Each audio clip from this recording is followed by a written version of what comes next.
3个月后，顾妍因合同诈骗被立案调查。宋家撤资后，他的海外账户被冻结，在看守所里，宋瑶出国了。临走前给我发了一条消息：傅西周的公司在新加坡上市。记者问我是谁，他说我欠他一个人情。记者追问什么人情，他看了我一眼，他救过我父亲。我知道他不是因为那1000块钱。回家的路上，他开车，我坐在副驾驶。傅西周，你什么时候喜欢我的？他没回答。你不说我也知道。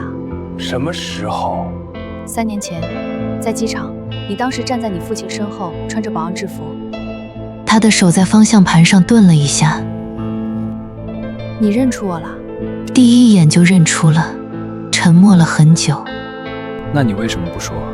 我摇下车窗，风灌进来。因为我想看看你会不会来找我。这3个月是我这7年里最好的3个月，不是因为复仇，是因为有人在我最狼狈的时候，没有问我值不值得，他只是来了。